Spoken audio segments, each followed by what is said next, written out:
Fill her up. You're listening to the Gas Digital Network. Conceive, believe, achieve. Shut the f*** up. And new undisputed UFC Middleweight Champion of the world, Michael the Count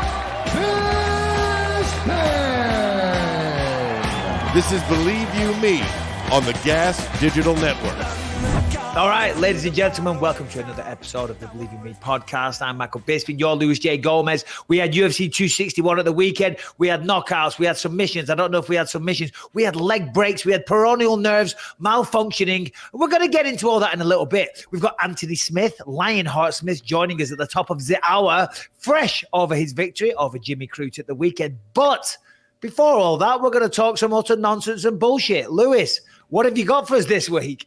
I don't know. What's going on, Bisping? How are you, my friend? I will say shout out to everyone that is purchasing tickets for an evening with Michael Bisping in London, Manchester, Dublin, and Glasgow.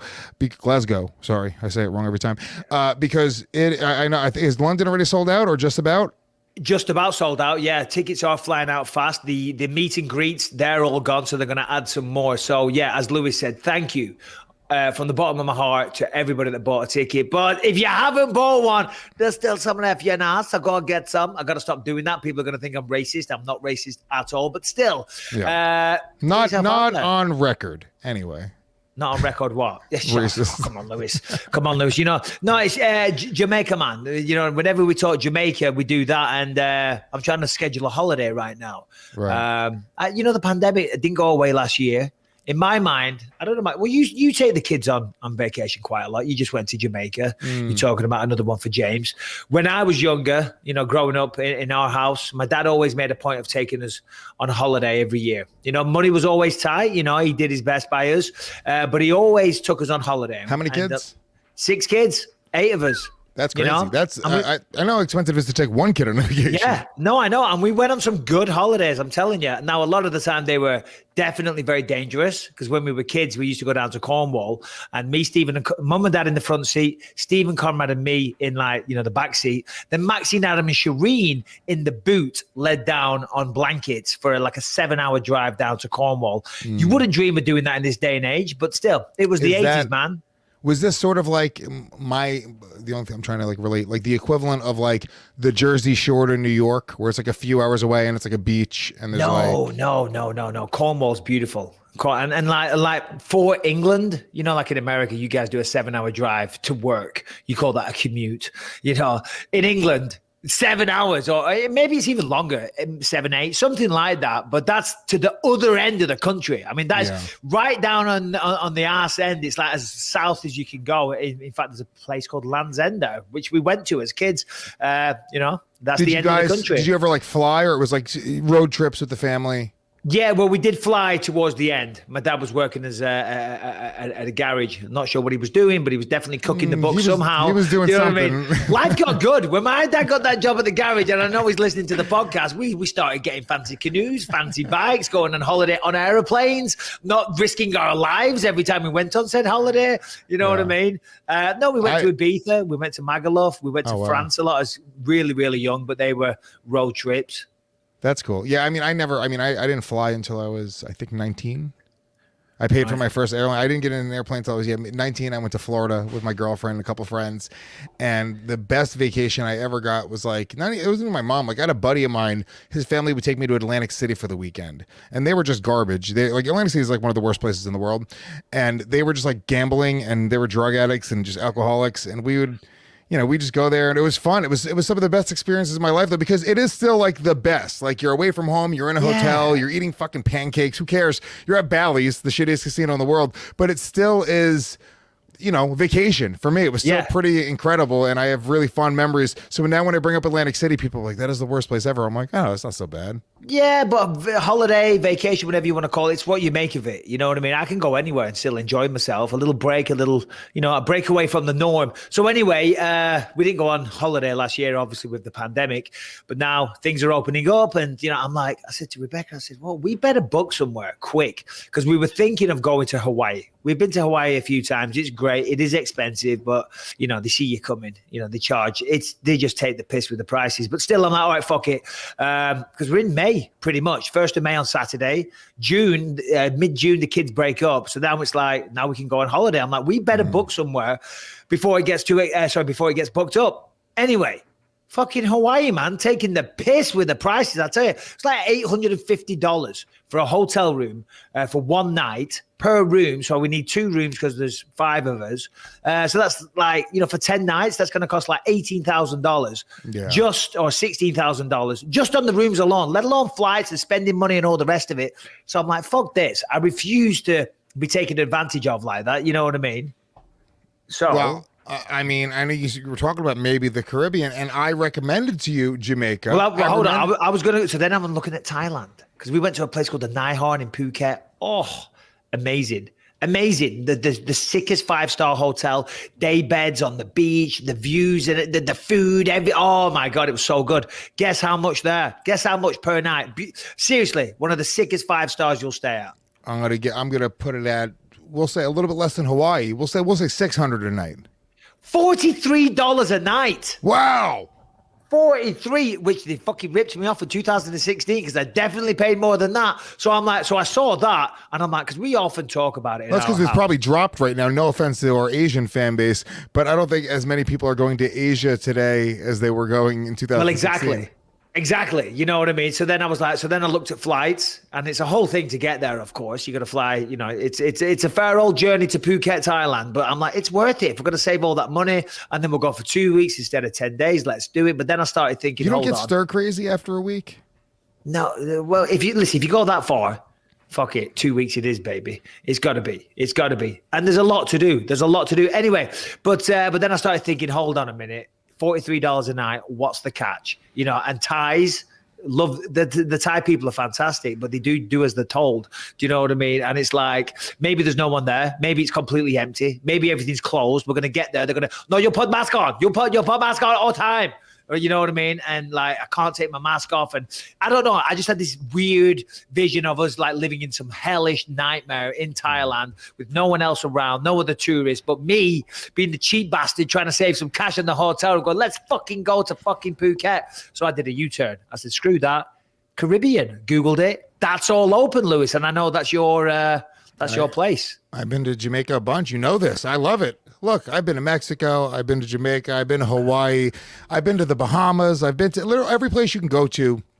World it's all traveler. the same shit. Worldwide traveler. That's what you're known as. Bisping. It's all the same shit. Yeah. It doesn't matter. In Jamaica, in the Caribbean. It's all the same. It just depends on what you like. Like I like reggae music.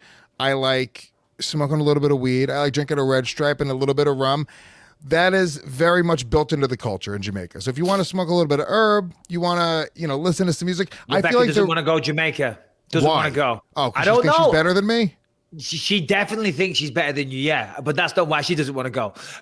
No, she doesn't want to go. My dad went to Jamaica. He loved it, said a lot of good things. I said, what about Jamaica? This morning I said, what about Jamaica? And she's like, no. Get her on the horn. Get her on the horn. Is she here? No, she's probably picking up Lucas.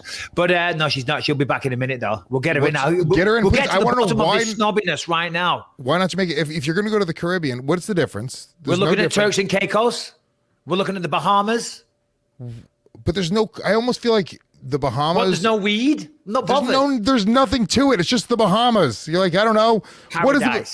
Paradise. Yeah, but Jamaica's no paradise. Crime. Paradise. No yardies. And the weed. No, listen, right about no. I don't mind a bit of that. Do you know what I mean? But I don't want to get shot. I don't want to get murdered. I don't want to be kidnapped. Oh, you're afraid. You're I'm afraid. Well, that's why, because I was thinking Mexico as well. Obviously, it's a real close flight from here. I could jog there. The speed I'm going these days with these knees, baby boy, I could jog there in 2 hours, no problem. Boom, straight through the fucking border. Boho, yeah, let's go tequilas. But from what I'm led to believe, you can't leave the resort. And I don't want to just stay in a fucking resort for a week, 10 days, whatever it is. I like to get out and about. I like to explore. I like to go on some hikes. I like to, swim in the ocean. I like to enjoy the country that I'm at, not just one shitty hotel. This is why Jamaica was great. When I went with the family, we went out, we went hiking, went to Dunn's Rivers Falls, went to the Blue Hole. Yeah. Fucking, it was great. I'm sure. But not in Mexico. You're going to get shot. I'm going to get murdered in Mexico. I don't do a resort. I do the villa experience, which now you, for some reason, are against the villa experience, and it's making me furious because it's by far the most superior way to travel to anywhere in the world. No, it's not the most superior way. Listen, it is to you, and that's great. Horses for courses is whatever you're into. We were talking about this before the show started, and I could sense Lewis's frustration. He started to think that I thought that I was better than him. You say ridiculous things. I've done the villas. I've done that. When I went to Thailand last time, I was staying in a house. We had the chef, we had all that shit, and we fucked it off halfway through. I got a bit of my money back from the Airbnb, and we went to a 5-star hotel. Boom, the holiday started. You told me, actually, you said there was no air conditioning and it was miserable. That had nothing to do. There was no air conditioning. That's not what I'm talking about. You said it was a glass house with no air conditioning. She's back. Oh, she's going to piss me off. Come here. You shouldn't even bring her on, because honestly, I want to like your wife, Bisping. Yeah, well, Rebecca, you're being summoned by Lewis. Well, you need to come faster in future. If I call you, you come immediately. If I had $1 every time I've heard those words. Listen. Here, take this. Lewis, we're talking about the holidays. And I said this morning, potentially Jamaica man right about now. No. And you said, no, I don't want to go to Jamaica. But why not? It's fine. But why not? I don't know why it's making me so angry. But I just feel like your wife she's arbitrarily said no to Jamaica. She's like, no, sorry. I suggested it. My dad told me a story about when he caught a fish there. He caught, what was it, Dad? I know he's not there, but he caught a marlin. We were talking about fishing the other day. And he's like, oh, yeah, caught a fucking lovely marlin. Maybe that's why. I don't... That's not selling it for me. Well, Lewis, sell it for me. What's so great about Jamaica? There we go. Okay. It is the same shit as every other place in the Caribbean, except you could smoke weed. To be honest, I don't think I've ever been anywhere in the Caribbean. No, we haven't. We've never been. No, it's just, I don't know. It's just somewhere that I haven't really considered before. Okay, just so you know, you're not going to get any good weed anywhere else. Just so you know. I don't smoke weed, Lewis. So we don't care. Listen, that isn't the be all and end all to us. We're not slaves to the herb man. Okay? we like to just live our lives. We like to get out there. We like to visit places, and we're not obsessed with like what drugs can we get when we get there. You know what I'm saying? That's not top of our list. We're looking for culture. We're looking for restaurants, cuisine. Mm-hmm. You know what I mean? We're looking for day trips, perhaps. Museums, always at the top of the list. None of that exists in the Caribbean, by the way. There's no museums. There's no there's day a trips. Museum. There's fucking museums. There is. In Jamaica? You talk to Lewis. I bet you there's a Bob Marley museum. I bet you. Do you know what? I have to tell you something. I don't like Bob Marley. What the fuck is wrong with you? I know. No. What is wrong with you? I don't know. I honestly don't know, but I how do you not like Bob Marley? I don't know. It kind of irritates me. Listen, you've got the Bob Marley Museum. You've got the National Museum of Jamaica, man. This is not. You've got the it. Natural History Museum. That's not always good. But there's a lot of natural history there, but I can't imagine in terms of natural history museums in Jamaica, it's a good one. The one in London, sick. The one in New York, very good. I'm just saying, in Kingston. Don't go to Jamaica. Is it Kingston? Right about now? They got one dinosaur bone. Yeah, exactly. And it's not even a dinosaur bone. It's like an old fucking. It's a pig. Chicken. It's a pig's femur. And they're like, they don't know, man. They don't if you don't care about the weed or the reggae music, fucking spin the globe around and pick any place in the Caribbean. It doesn't actually matter. It's all the same shit. Now. And Jamaica, I'm going to throw it out there, is probably the cheapest of them all. Jamaica's fucking pretty cheap. I mean, what I pay for a villa, I mean... Babe, we don't want a villa, do we? And he thinks we're crazy for that. No, we want a hotel. No, because you had a shit villa experience, and now you're judging every other villa based off your hot Thai villa.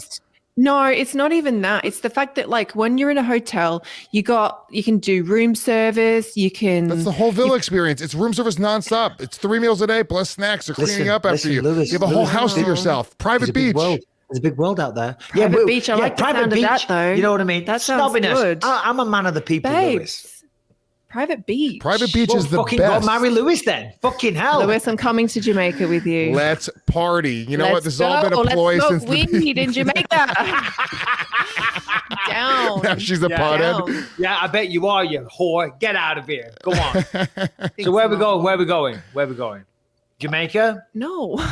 I'll go to Jamaica. No. I want to go to Jamaica. You were saying Turks and Caicos, and then we were talking Thailand. Bahamas. Did you mention that? Yeah, we've had that whole discussion. Oh, sorry. Maui, too expensive right now. Yeah, anyway, we got a lot of UFC stuff to talk. Yeah. We got broken legs. We got Anthony Smith. So I'm just taking this earphone back and I'm going to throw you out the room. Love you. Bye, Rebecca. Bye. Thanks, darling. I'll take a cup of tea.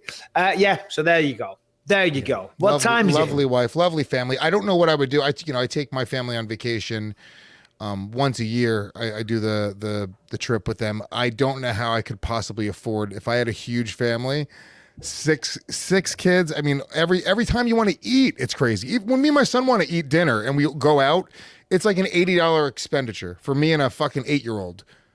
Last time I went on holiday, I went to, and it was a bit la-di-da. I've told you about it. We went to the Four Seasons in Hawaii, right? I was doing well, I've had a good career, whatever. And I treated some of my buddies from Playland, so we all went. That was stupid. I was drunk when I invited them along. They said we can't afford it. I'm like, I got it. And I fucking regretted that the next day, I'll tell you.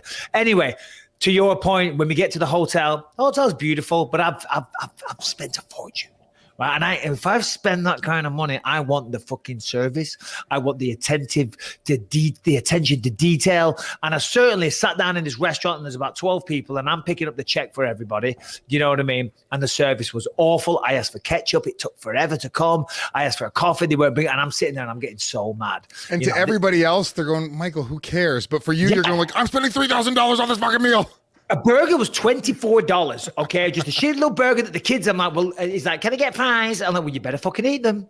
Do you know what I mean? So every time we're sitting down to have dinner, I'm totting it up. I'm like, guys, we don't need appetizers today. You know what I mean? Let's just do a main course and a dessert. We don't want to fill up on appetizers. They're like, oh, no, but the wings here are really good. And I'm like, oh, for fuck's sake. How about someone else pays?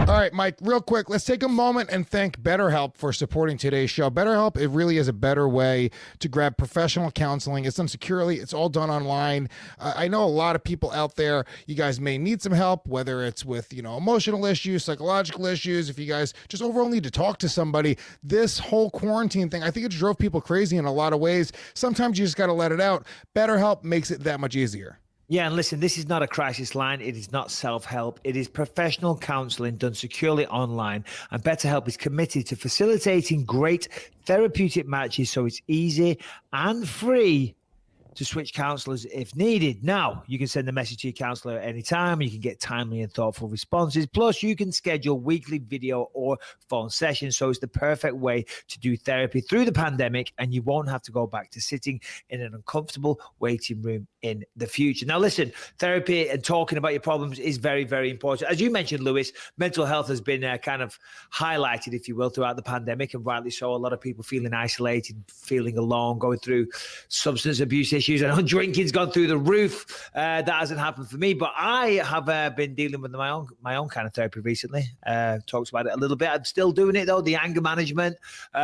And it helps. It really, really does. I'll tell you what I do once a week. I go in there, I talk to the man on the phone, and, we break down. I talk about what issues I had that week. I'm getting better these days. The instances or the examples of me flipping out and being a psycho aren't quite as routine as they would be. We break it down. How could I handle that differently? What was going through my mind at that moment in time?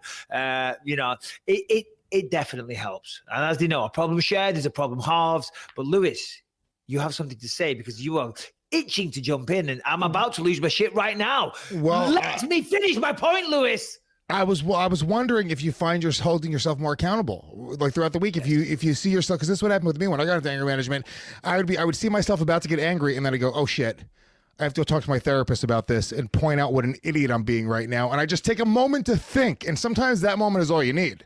Yeah, no, absolutely. That's exactly what I do. But as I say, listen, there's always little things here and there where you could have handled it better. Obviously, I'm only talking about anger management here, but BetterHelp, obviously, have a therapist for whatever your issue is, whatever you need to discuss, whatever problems you have in your life. Check them out. Go to betterhelp.com/believe to join the over 1 million people who have taken charge of their mental health with the help of an experienced professional. New testimonials from users are posted daily. In fact, so many people have been using informing BetterHelp that they are recruiting additional counselors in all 50 states. So there you go. Proof is in the pudding. So go to betterhelp.com/believe. That's better, HELP.com/believe. And you're going to get 10% off your first month. One more time, betterhelp.com/believe. Invest in your mental health. Invest in your well-being. That's essentially what this is. Anyway, where were we? Anyway, there you go. We'll figure out where we go. Let's get into some of this stuff. Let's get into these notes. We got Anthony Smith joining us shortly. So it would make sense to start with his fight, but we'll talk Anthony Smith versus Jimmy Crute when Lewis gets back on camera. There he is. And what's I'm up, back. buddy? No, let's start with the next fight. Because we got 20 minutes, I believe, until he joins. Sure. 17 minutes. Let's talk. You want to talk Maine? You want to talk Maine and then go back? No. That's a real chat, bro. There's a lot to digest. Let's talk Uriah Hall, Chris Weidman.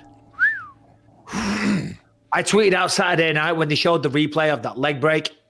I screamed. Rebecca screamed.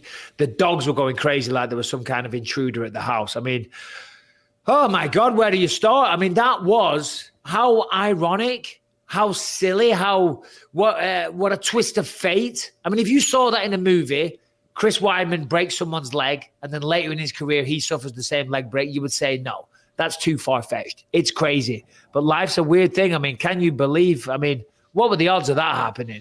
I mean, hundreds of thousands of leg kicks thrown in the UFC since its inception, probably. We're talking about, in his career, how many leg kicks just in training and sparring and fights, how many leg kicks has Chris Weidman thrown in his life? It's just the perfect storm.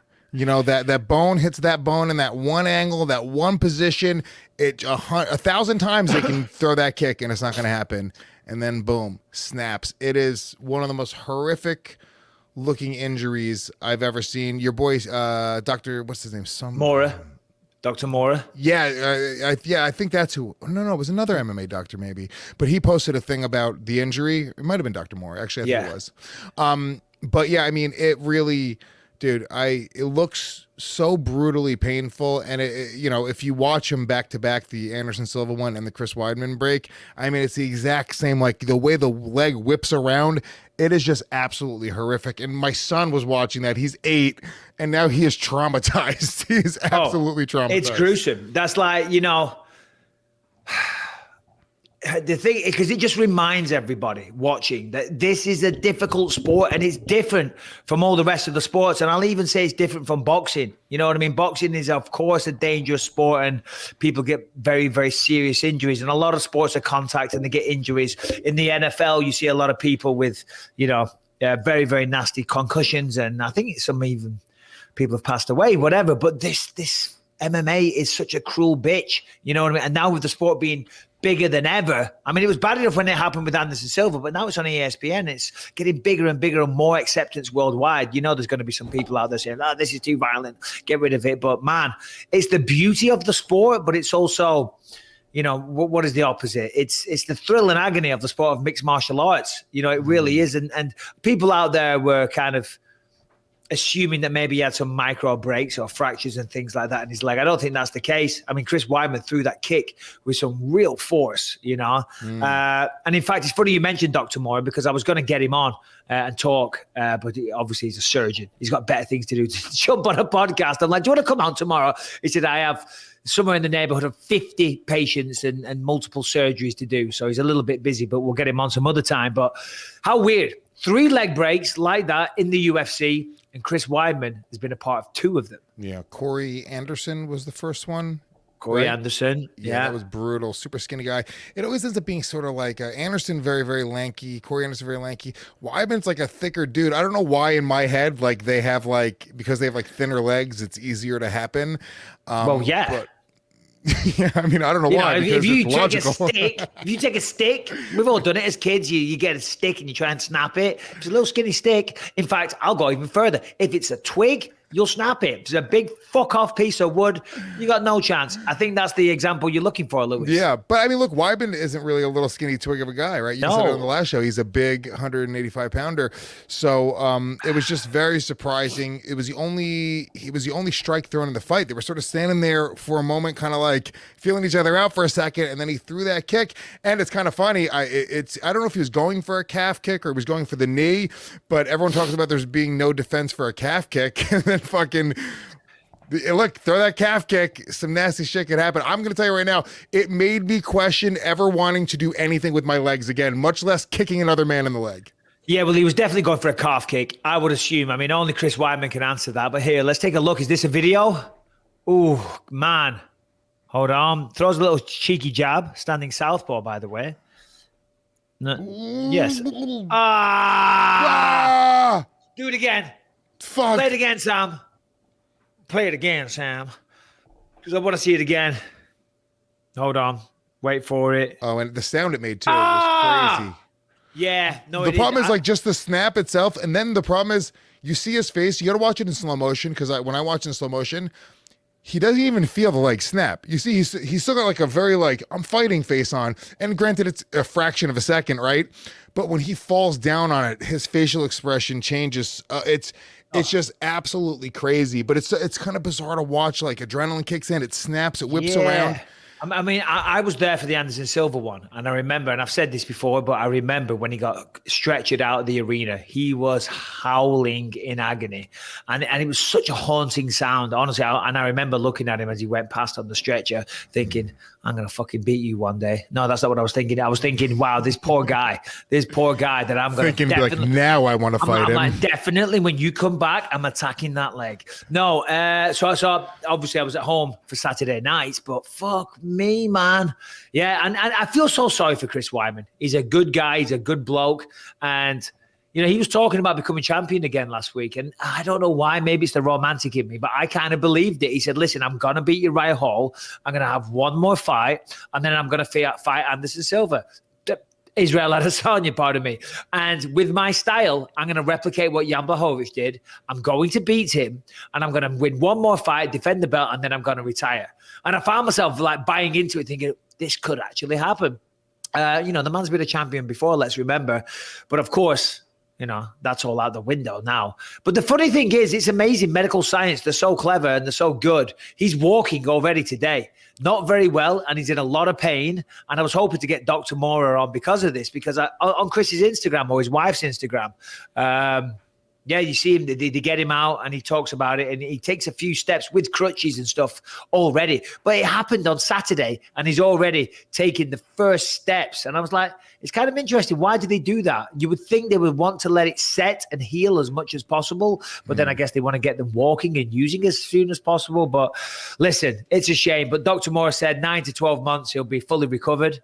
And if he wants to come back, he'll come back. I don't know. What do you think? Do you think he'll come back or do you think he might retire? I think he'll probably come back. You know, I think we watched Anderson recover 13 months, came back, fought again, which was surprising. You see a compound fracture like that and you think it's going to be like years and years and years, but apparently it's a fairly common thing, especially in football. I had a buddy of mine's little brother in like the 8th or 9th grade had that happen to his leg in a football game, in like fucking middle school or high school football. Yeah, and I mean that sucks. UFC, big time, big deal, being watched all over the world. You're a badass. You're in the octagon. You're getting tons of support. I guarantee his Instagram supporters have gone through the roof, his follows and stuff like that. He's making headlines all over the place. Sympathy, flowers, you know what I mean? Dedications, podcasts discussing him.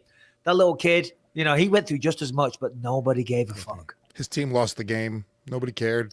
They blamed him. He was the star player, so you can't even fucking not snap your leg, you useless bastard. Shout out James Hickey. Rockland County, shout out James Hickey, you fucking one-legged useless bastard.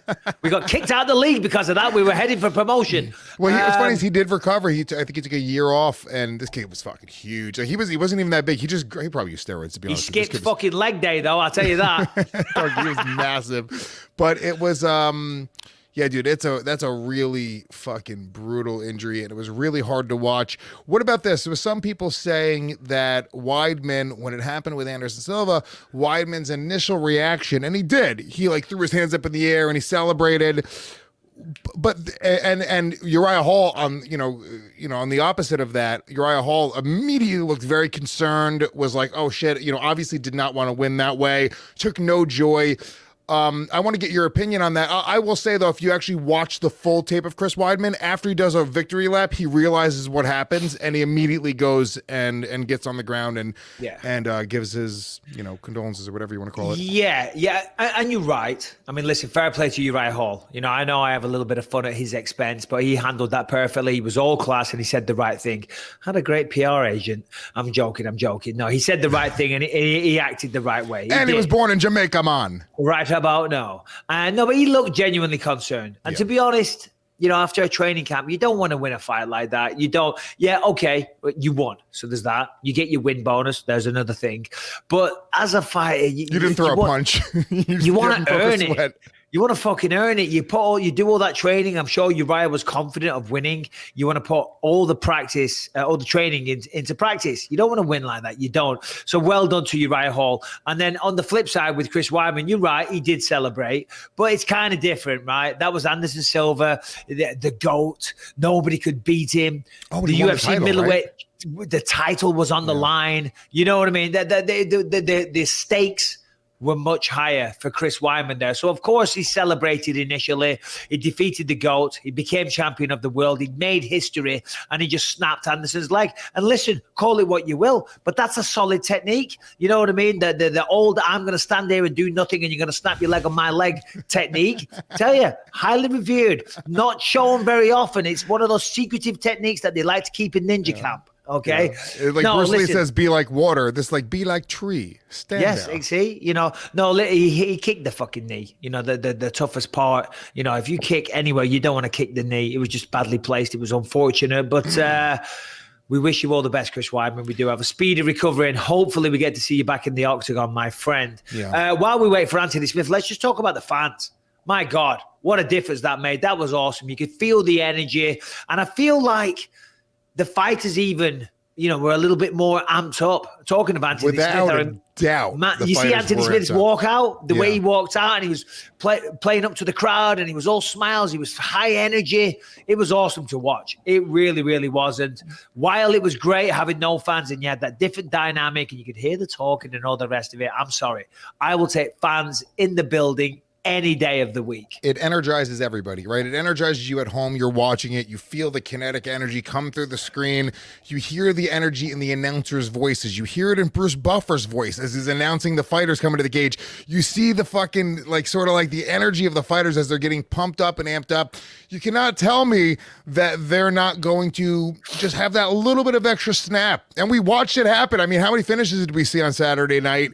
It was definitely a crazy, energetic event, and who knows what we would have seen if the crowd wasn't there. How much of a difference that would have made, because I guarantee you it would have, at least in a few fights.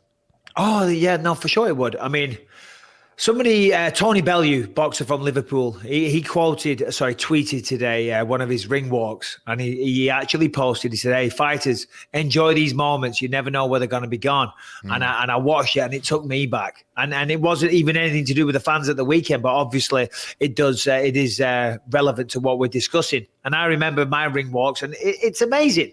Of course, if you're walking out to an empty arena, it's intense, and you're going to fight, so the objection is still the same. So the nerves, the butterflies, the intensity of the situation remains exactly the same, as I said. But walking out there to, you okay there, Lucy? Shaking your hands like a little butterfly. Oh, well, don't worry. We're good. The audio listeners didn't worry. Okay. The audio listeners didn't see it, but YouTube, yeah. What was I saying? Yeah, but when you walk out there and there's 20,000 people and they're screaming and they're high-fiving and they're pulling at you and the camera phones are on you, you see the lights and stuff. Man, what a feeling. And then people always say, do you miss it? I don't miss it, but I tell you what, I would love, and I would pay a decent amount of money to experience that one more time. That is a drug that you definitely cannot get in Jamaica, man. Yeah, man. No, for sure. And look, as a performer myself, like there's a difference. You perform in front of 25 people at a comedy club. It's a major difference than performing in front of 800 people in a theater. You feel the energy. So I definitely loved it. It was awesome. Florida was definitely on their, they were going extra Florida. They started booing Jake Paul. When I know we're not supposed to talk Jake Paul, but we can talk about how the entire crowd collectively booed him when he got in DC's face. Well, see, here's the thing. Harrington, I had to admonish him before you were on air because I sent a video of DC and Jake Paul getting into it. I emailed it to the link as part of the notes. And when I looked at the notes, which Harrington compiled, it wasn't in there. It should I'm have like, been. Harrington. Don't worry, I'm like, Mike, Harrington. I got it. I'm like, what are you doing? If I go to the effort of sending it to the group, you include it, shades on or shades off. And he said, well, apparently there was a rule last week. I said, and with respect, not being big-headed, as the namesake of this podcast, if I decide we're going to veto a rule, then motherfucker, we're vetoing all day. Well, to be fair, Michael, when you said that, my brain installed a blocker where I was actually not able to read any Jake Paul articles for like the last week. So anything that had Jake Paul in it, my brain just filtered it right out. Devil's advocate. Harrington, you don't have a brain? Yeah, true. It's just a block. You didn't block it out. Your brain is just a block. Listen, it's relevant information. The crowd were chanting, fuck Jake Paul. DC commented on commentary and then went over and confronted him with his shirt untucked, which I love about DC. Everyone tries to look as smart as they can when they're commentating. DC does not give a shit. He has trainers on. He's got his shirt untucked, no tie, no jacket if he can get away with it. And he's confronting YouTubers. So I put it in the notes, Harrington. And if I ever put something in the notes and you don't include it again, woe betide, young man. Woe betide. Woe betide. Woe betide. Harrington, Brian, let's take a look while we wait for Anthony Smith. Here we are. Look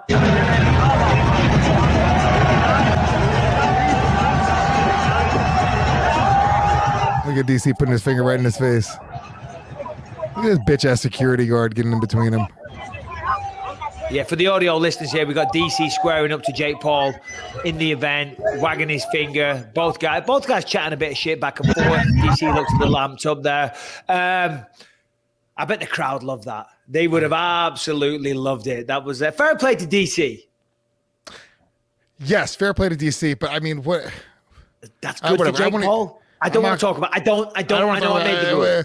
Is DC really going to fight Jake Paul? No. I mean, this is ridiculous. It's ridiculous. No, and all it does is it gives Jake Paul the ability to say, "Oh no, I stood there, I squared up to him, I wasn't afraid." You know, UFC heavyweight. Fuck that. Fuck those UFC guys can't box. I'm a real one. Okay, I don't give a fuck, man. I don't know if he talks like that, but yeah. Anyway, there you go. But now the ban is back on. The ban is back on until we decide to break. Until Thursday. Until we're running out of things to say. Until Anthony Smith wants to join us. My God. Until we want to have a viral moment. Because every time we talk about Jake Paul, we get 250,000 views on each video. So he was talking shit to Dana White as well, tweeting out Dana White. Oh God, he's got a brass neck on him, as we might say in the north of England. Some cojones. He's got some cojones. He's got some balls. He's not in the UFC. He can chat shit to whoever he wants. You know, talking of which, actually, Triller, I just noticed, that's the event he boxed on. They filed 11 lawsuits, and they're claiming that they lost over $100 million in revenue due to illegal streamers. Wow. So they're going to go sue some 14-year-old kids? Apparently so, and they named 11 people. Dog, do you know what I mean? Let me tell you something. You're not getting ahead of it. You remember when Metallica was like trying to sue Napster and they were going against Napster? It's like the writing was on the wall. You need to figure out a way to adapt and to make it so that, you know, because you're never going to get ahead of the fact that people are illegally streaming. They're always going to figure out ways to do it, especially with like Jake Paul. His audience is such a young audience. You got to figure, I would assume that I would say more people illegally streamed it than paid for it, without a doubt. That's probably the case. Oh, yeah, for sure. Especially when you just click. As you said, it's that generation. Anyway, enough of that Jake Paul stuff. Okay, let's take a moment and thank Paleo Valley for supporting today's show. Paleo Valley Beef Sticks, my favorite treat on the go, nice and healthy.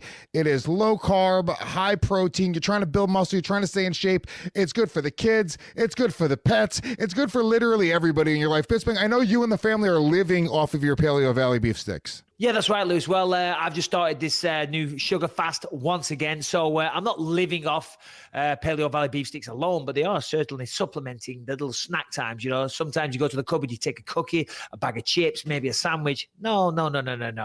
Now, Paleo Valley beef sticks, they are great healthy snacks on the go. They are a convenient health snack, even when not on the go like myself. They are a great snack for kids, and they are full of probiotics, which aid in digestion and gut health.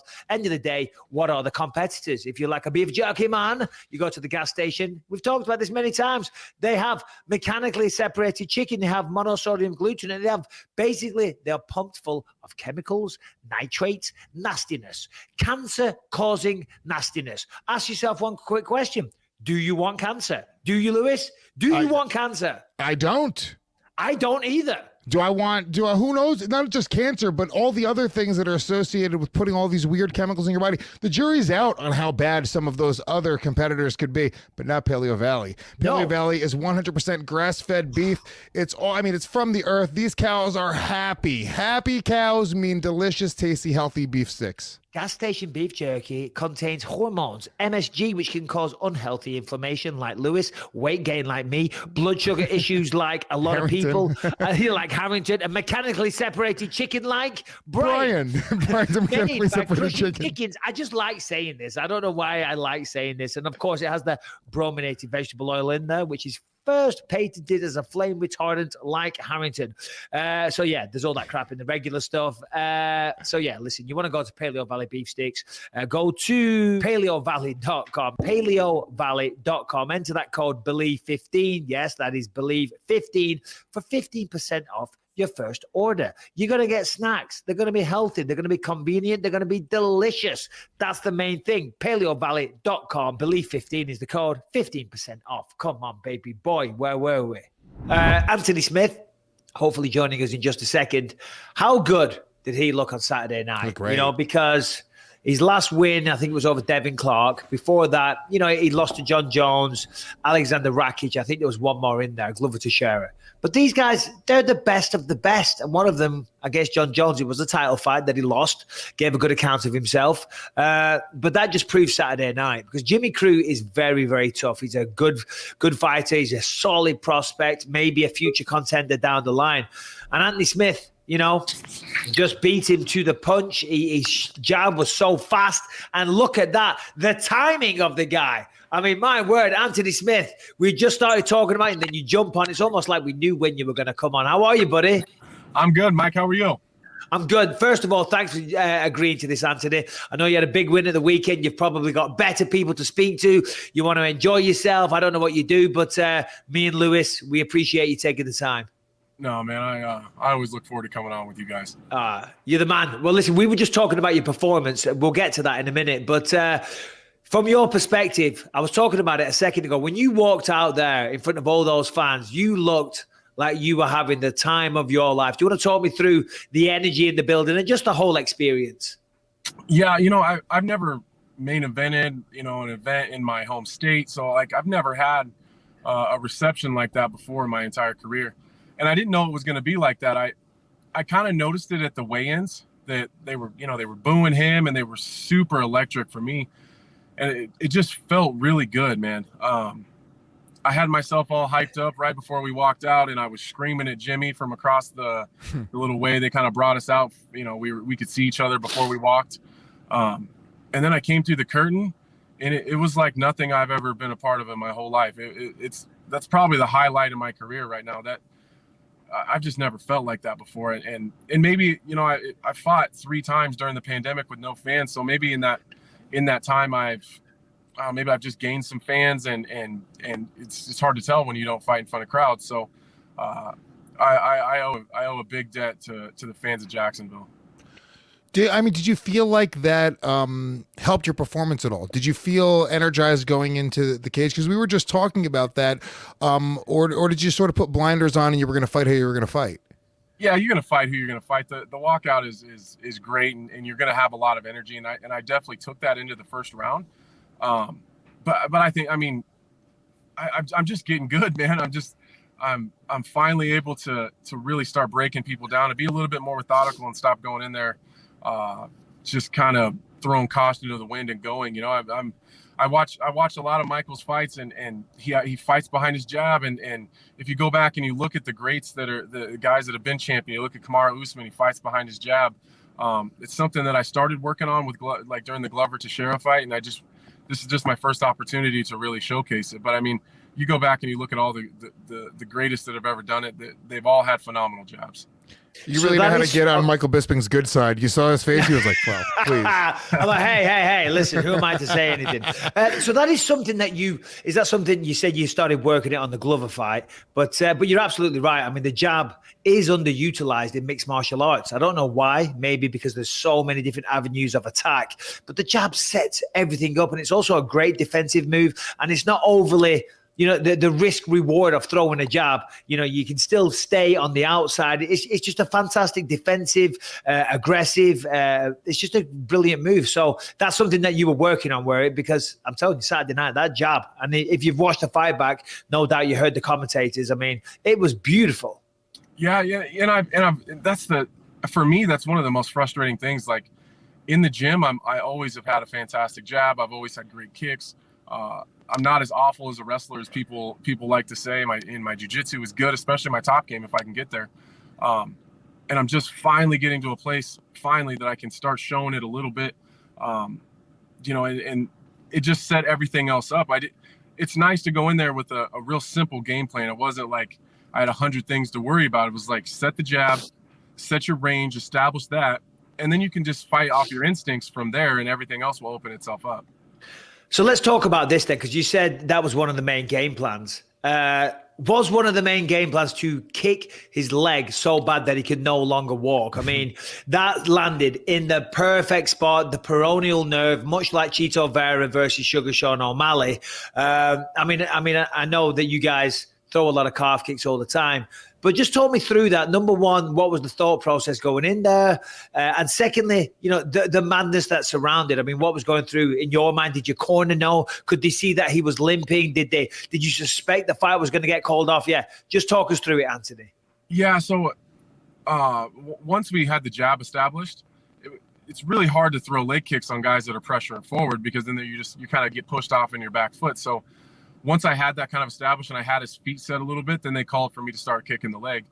And I know everyone's focused on the last kick, but the one that actually did most of the damage was the one that I landed 10 seconds before that. I crushed him with a really, really hard one, and he kind of blitzed me afterwards. And then I seen he was walking really gingerly on his way back to the center of the cage. Like he got me on the fence, and he decided to let me off. And so, just as a fighter, if someone gets you to the fence and then they let you off and they back themselves up, there's usually something wrong. Most people aren't going to let you off that easy. So when I seen he stepped weirdly, you know, he was just stepping weird on it. So that's why I threw another one right away, because I could tell it was bothering him, and that was the one that put him down. Once he went down, I'm such an idiot. Like my instinct is sometimes just to go crazy, and I ran right onto a takedown, and oh yeah, I just remember thinking, like, you're such an idiot. Like, you crush him with a leg kick, and then he goes down, and then your plan is to chase him down to the ground. Like, what are you thinking? So I was able to get back to my feet eventually. He was a really strong kid, man. Just he mat returned me a couple times, and then again I finally get free, and I just chase right into it again, and he takes me. I was like, God damn it. So then my coach just said, stay safe. The round's almost over. Don't do anything stupid. So once the round was over, I was 100% sure he wasn't coming back out. But then he kind of made me nervous. My coach was giving me some, you know, he's making some adjustments and giving me some tips, and I wasn't listening to shit. I was just staring at Jimmy Crute, and eventually Mark just kept saying, stop looking through me, motherfucker. I'm talking to you. And then I was like, you know, try to tune in, and I looked at Jimmy, and he stood up. And I was like, oh, shit, he's coming back out. What was that? What were you guys saying? Like, I wasn't listening to shit. So I was fairly confident he wasn't coming back out, but he did make me nervous that he was coming for a second. When I was watching the fight, they mentioned that you sort of had like a little bit of a buckling of your leg early in the first round. The commentator said something about that. What was that? Just a misobservation? Yeah, I heard that too, and I'm not sure what Joe was seeing. I made a conscious decision to not check any leg kicks after he hit me with the first one. They weren't super hard. They were way high up on my thigh. And I was landing the jab, and that was kind of his answer to it. So you gotta weigh the risk to reward. Like, I thought I was doing more damage with the jab than he was gonna do with the kick. So it wasn't going to my calf, and it wasn't hard enough for me to really worry about. So it essentially took one thing off the plate that I didn't have to deal with anymore. I didn't have to worry about it, because that was one thing that we had talked about in the camp. Like, he's gonna throw heavy low kicks. We got to adjust those. Well, then he caught me with one, and I was like, well, if that's it, then I think we're okay. And then he hit me with another one, and I was like, okay, I don't give a shit about that. He can throw those all day. It's gonna suck the next day, but in the fight, it wasn't gonna affect me. So it actually gave me the ability to step deeper into the jab without having to worry about the kick, because it wasn't that bad anyways. Let me ask you this, and I'm not throwing any shade on Sugar Sean O'Malley, but when Chito Vera did the same thing, he went around and he said that win doesn't count and I'm still undefeated and yada, yada, yada. What would your response be if Jimmy Crute was saying a similar thing this morning? I would call him a liar. He didn't argue the stoppage. You know what I mean? Like, he hasn't said anything like, man, he didn't ask for a rematch. He didn't ask to run it back. I had a couple beers with him in the hotel afterwards. Nice. Phenomenal dude, man. His coach is incredible. His dad was a great guy too. So, he didn't say anything like it, or Sean O'Malley made it seem like, oh, it was just a lucky shot. Jimmy Crute wasn't saying anything like that. He was actually, credit to him, he was asking for tips. Like, what did you see? Where am I, and I'm not going to give him too much, because, he may be coming back around, but it was cool. He was just hungry for knowledge and where he messed up. So I don't suspect we're going to hear that, but if he did it, it's absolutely that's fine. And Sean O'Malley, that's beautiful, though. It really is. And the humility of the man, to the guy that just beat him. He's flown out here from Australia. It's a big deal, and you beat him like that, and he's humble enough to have a few beers and actually ask for tips. Hats off to that guy. Just staying on the calf kicks for a moment. When I was active, they weren't really a thing. I'm sure they did exist, but they weren't a big trend like they are now. I just want to ask you about the training room. When it comes to calf kicks, has anybody ever experienced the numbing of the foot, or what happened on Saturday night and to Chito? Does that happen in the training room? And what is the protocol with the calf kicks? I mean, of course you've got shin pads on, but they can be very damaging, and people want to train and they want to still be able to train the next day. So what is the protocol? Can you just fire them at your opponents in the gym? Do people care? Do they say, hey, if you want to throw calf kicks, throw them nice and light? As I say, they weren't a thing when I was training. So talk me through that. Man, guys are just ripping them in the gym. Yeah. And it's we've never had anyone, had their foot go numb or their leg numb and not, been able to recover from that.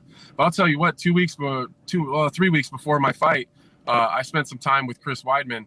And I've never been kicked like that in my whole entire fucking life, man. Like, then the fight goes the way it goes. Oh yeah, no, Chris Weidman could break your leg with the kick. It's insane how hard I've never been kicked like that. So, he put me down, and I was like, all right, guys, we're gonna have to lay off my leg for a while, because he crushed me with the calf kick like 3 weeks before the fight.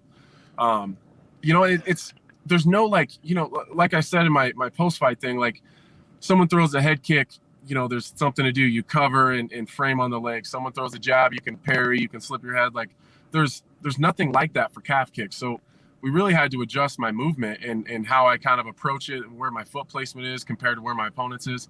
It really had to dig deep to figure it out. It's kind of sucks, to be honest with you. This calf kicking thing is terrible. Like, yeah. I'm not one of those guys that think it needs to be illegal, but it sucks, dude. It's a pain in the ass to deal with. Yeah, I mean, what did you think about the Chris Weidman injury overall? I mean, how brutal was that? Man, I was devastated. I had to hold back tears in the media scrum, and I think I would have been like that for anybody, but I'm close with Chris. We've trained together a bunch. He helped me a lot in this training camp. Our wives are really good friends. Like, our families are close. So I seen him actually put the work in, and he talked a lot about, maybe as the champion, maybe cut some corners, and he did as short a camp as he possibly could. And, he didn't always put all the work in after he got the belt, but I seen it firsthand, man. He was in the gym nonstop. He was the first one there, the last one to leave. really, really, really bought in, and I've never seen him better. I'm not sure that I've ever trained with anyone as good as Chris Weidman. I mean, especially at this point in my career. Earlier in my career, I'd been beat up a bunch, but wow, just to see like how good he was and how ready he was for that fight in 17 seconds and one kick, and who knows what what the future looks like.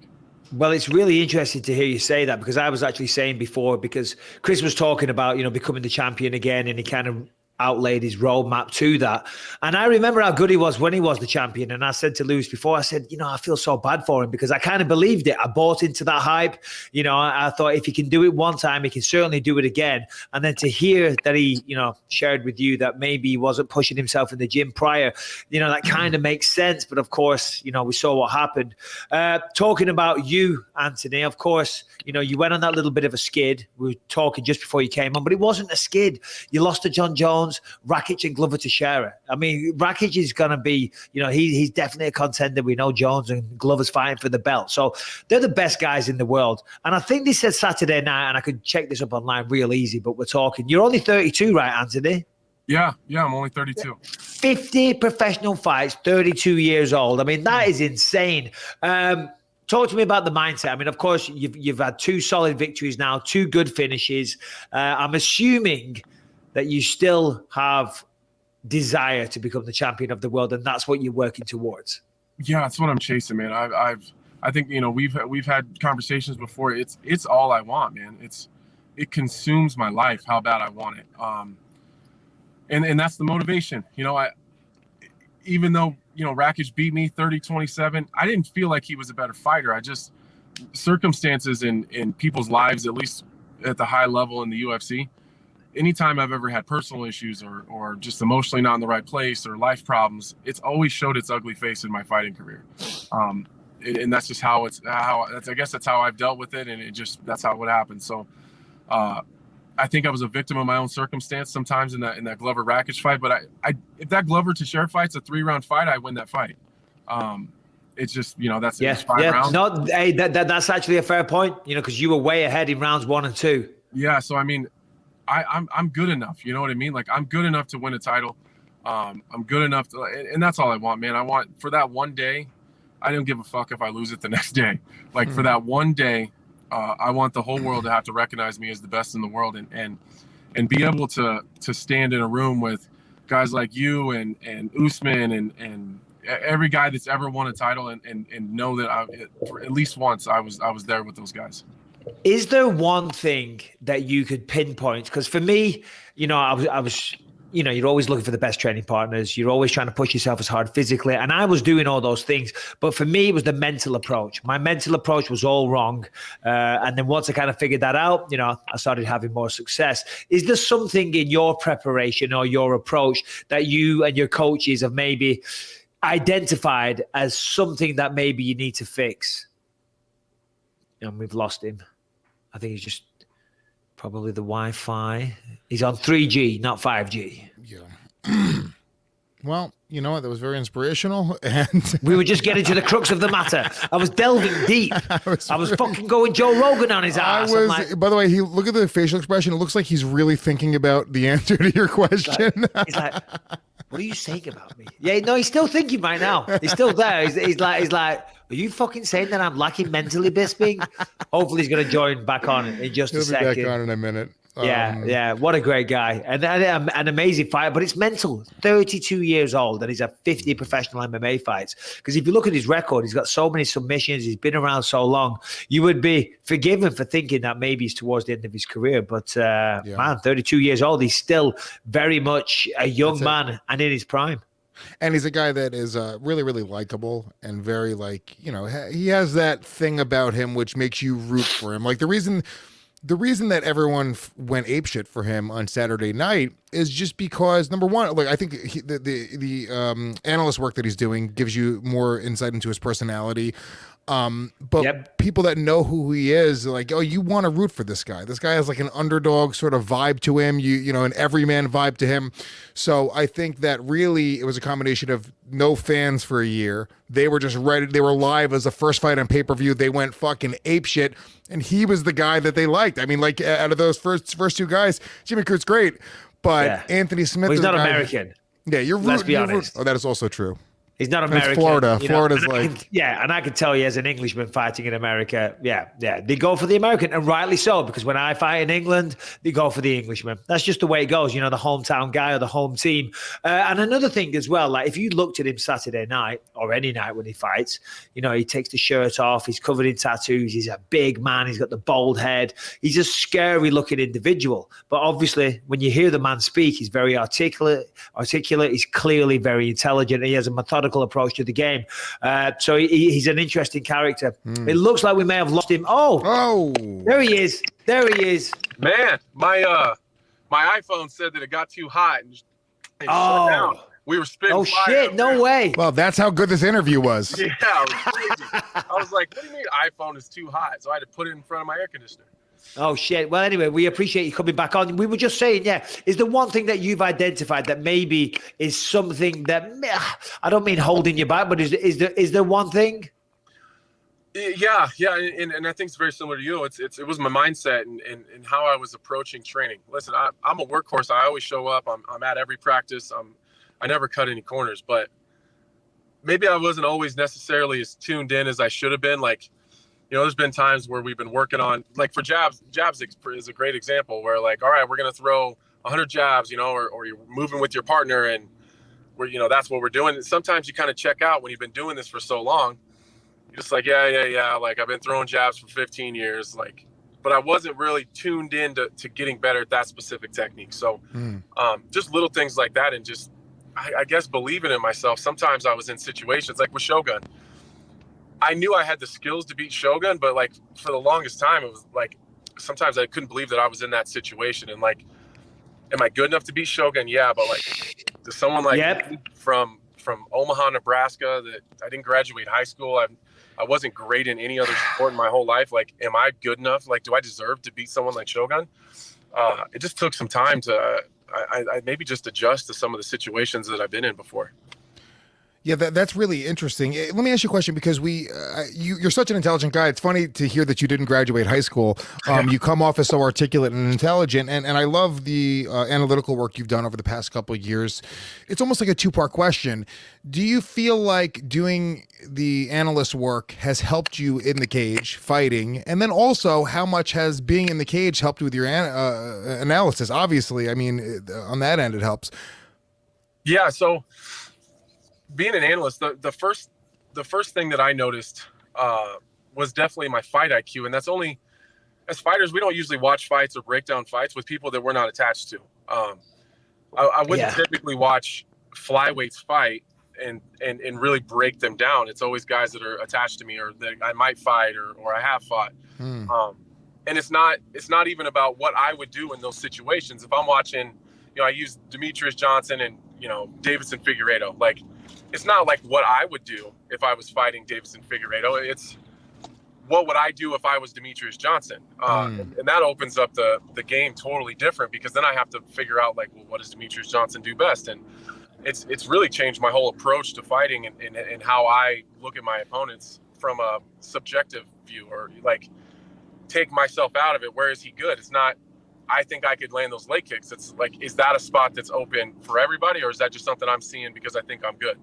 And obviously as a fighter, no one knows best the situations and the circumstances and the feelings that guys have in the octagon. So it's helped a lot. You know, have I ever told you the story that if it wasn't for Michael Bisping?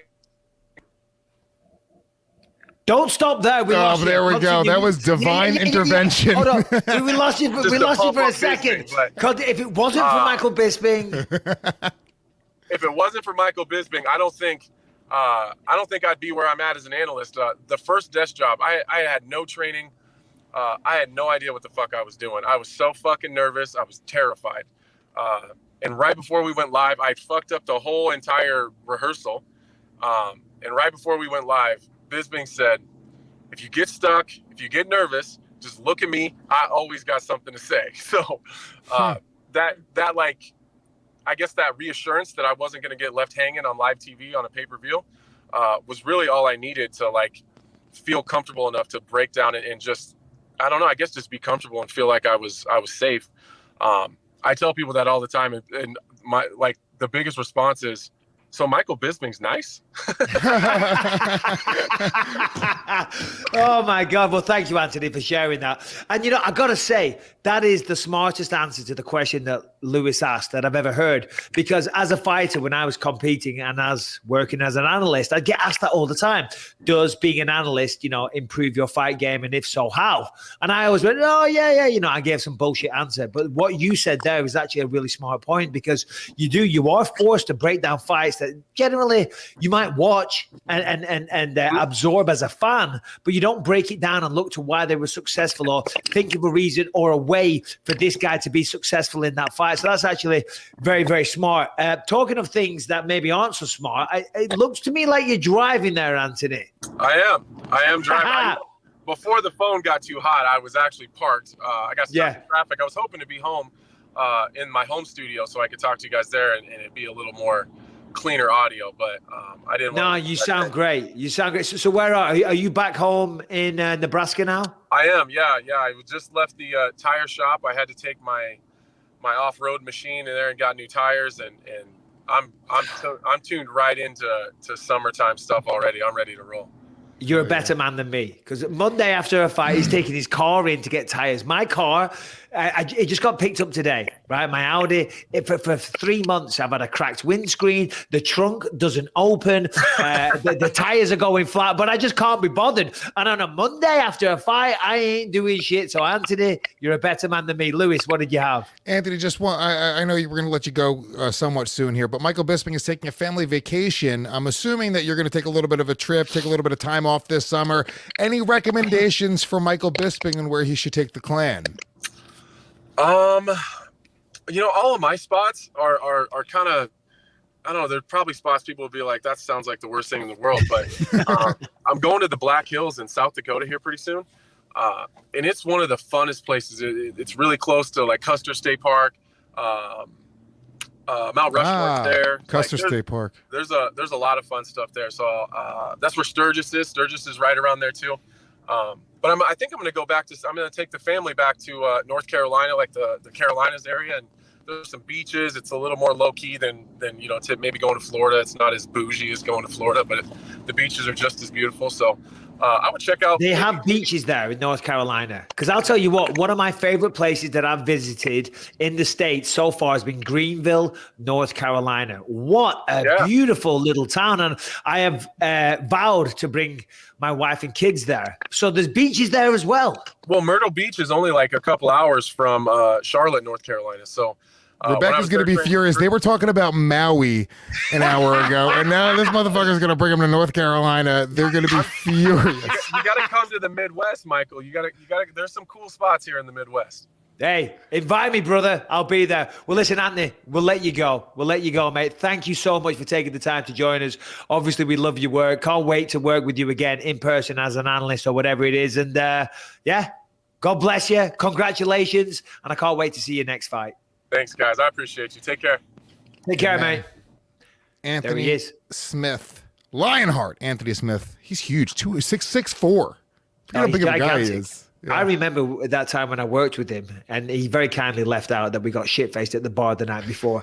But I remember, and I kept calling him Jimmy Smith. I don't know why. Jimmy Smith used to be the commentator for the UFC.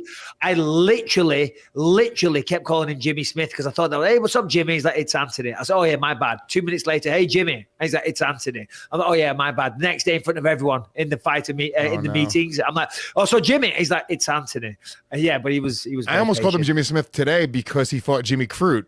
Yeah. And I got tongue twisted for a minute. But what a great guy. That was a great answer too. Just talking about looking at it through the eyes of like, it's just another layer of watching the fight. Like you're watching it as a fighter, looking for what this other fighter would do with their skill set that's available to them. It's just like a high level I don't. You very much understand it because you know former fighter, and you know this is what you do. Yeah. But I thought that was a super intriguing way to sort of describe it.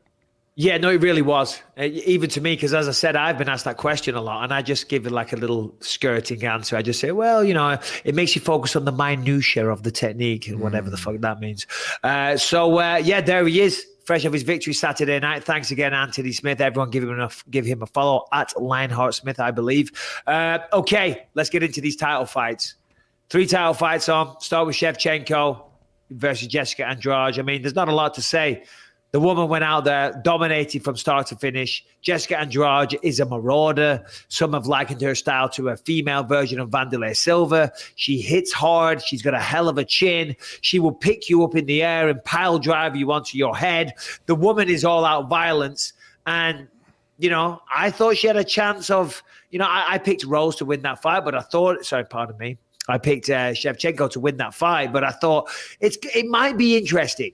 You know, Andraj might, you know, she's kind of got the style because she's going to eliminate the prettiness of Shevchenko's technique. You know what I mean? I thought we might have had a little bit of fun. But I'm telling you, Shevchenko went out there, just dominated from start to finish. Yeah. And what a genius game plan. Because she is a little wild on the feet. She's very wild. So put her on her ass. She's not a technical jiu-jitsu player. No doubt she can do an armbar, triangle, all that shit. But she's not a Damian Maia type. She's not a Mackenzie Dern. So put her on her backside, take her out of her comfort zone, and beat the living shit out of her. And those takedowns, the technique was so good, it looked easy. But it's only because the technique was so good that she was able to successfully execute those takedowns with such grace. Yeah, I mean, super explosive. That was like just like, and you thought that Andraj would be able to have a little bit of a wrestling advantage, or at least be able to hang on the wrestling side, but it was just completely one-sided. It's weird because both Shevchenko and Amanda Nunes, the only person that's been able to beat Shevchenko in recent memory, they just seem so unbeatable in their weight classes that it starts to be like, well, fuck, I want to see a competitor that can even come and compete, because it was crazy one-sided. Oh yeah, no, absolutely. And you know, even when there was one time in the fight where Andraj got in position, in the high crotch position, she's got a single leg, and she got in position to where she could do what she did to Rose Namajunas and what she's tried to do and successfully done to a lot of people, which is pick her up high in the air and then slam her on the floor. But she couldn't even get Shevchenko off one foot. You know, that's how she was bigger in the octagon. She was bigger figuratively and literally, you know, just her whole entire aura. It's got to be intimidating if you're the opponent going out there and fighting somebody like Shevchenko, somebody that's only ever been beaten by Amanda Nunes. That's a mental hurdle in itself when you're fighting somebody like that. And then when you get hold of her in the position where you normally capitalize and bring a lot of violence, she couldn't even get her off the feet. She defended perfectly, and she just threw her off like she was nothing. And then she gets hold of her and says, oh, you want to do the takedown? Oh, no, let me show you, Jessica. This is how you do the takedown. Boom, and slams her down. No problem. Zero resistance. And as I say, that's technique, that's timing, it's power, it's all of that. And Shevchenko had all of that, as we see every time. But I think Saturday night, certainly after, I'm not going to say a lackluster performance against Jennifer Maia, but a fight that wasn't as enamoring for the viewer, it reminded everybody just how good Valentina Shevchenko is. Because the problem is when you're an Amanda Nunes, when you're a Shevchenko, when you're an Anderson Silva, or even a John Jones or an Israel Adesanya, people get used to these mind-blowing victories. They get used to seeing you go out there and smoke people.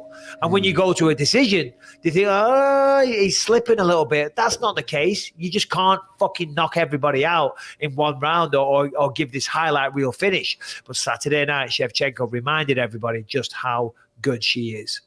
Yeah, she looked incredible. I mean, it seems like the only fight to be made for Amanda Nunes and Valentina Shevchenko are each other. I mean, what else do you do? Who else is there? Harrington. I mean, you haven't been on yet, so you'll come on and show yourself with your glasses on. And glasses are off. What's up, buddy? I haven't got the rankings in front of me, but I can't think of anybody else. I mean, there's Joanne Calderwood out there. She hasn't had a shot yet, but the fight to make is a third one against Amanda Nunes. But looking at the rankings there, Harrington, is there anybody that jumps off the page? No, I mean, she's beaten Caitlin Chookagian. She's beaten Jennifer Maia.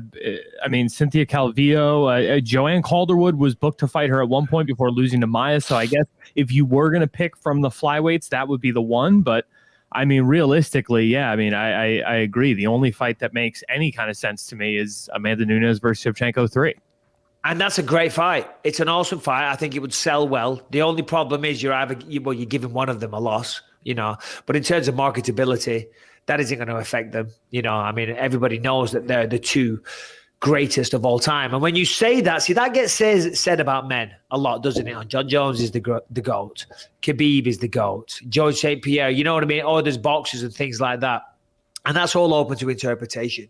But what is not open to interpretation is that Amanda Nunes and Valentina Shevchenko are by far and large, it's not open to debate, the two baddest females that this world has ever seen. That's a fact. They could literally, because just because you're champion of the world, when I was champion of the world, yeah, all right, I was champion of the world, but there might be some meathead somewhere that might just slam me on my head or whatever. I doubt it, but you never know. You never know. Some guy that's out there. Do you think about that guy every day of your life? A lumberjack. He's just swinging axes all day long, and he's like, I'm going to see Bisping, and when I do, he's a dead man.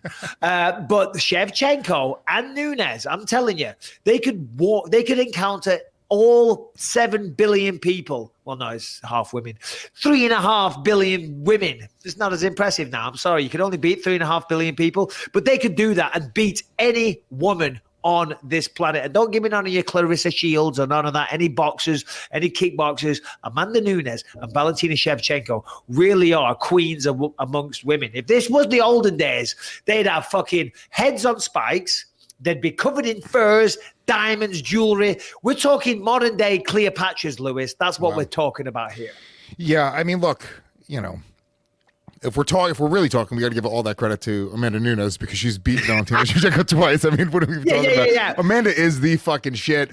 Weird, dude. It's a weird position to be in because Valentina, if she loses to Amanda Nunes again, it's like, it just doesn't really help her. There's no reason for her to have to fight Amanda Nunes. And there's no reason for Amanda Nunes to have to fight Valentina, but there's just no other competitive fight out there. And it's almost like, it's weird because like when you're talking about pound for pound, which you just mentioned pound for pound. Pound for pound, it's difficult. We need the drops, Brian. I'm just saying. I'm just throwing it out there. Missing the drops. Continue, Lewis. Anytime somebody says pound for pound, Bisping, we should hear pound for pound. It's hard to include those girls in the pound for pound conversation, and it's not their fault. It's because they are so far above the competition that I mean, how do you compare them compared to guys who are just, cleaning out the most talented guys in the world? I've just had a thought. Please. Why?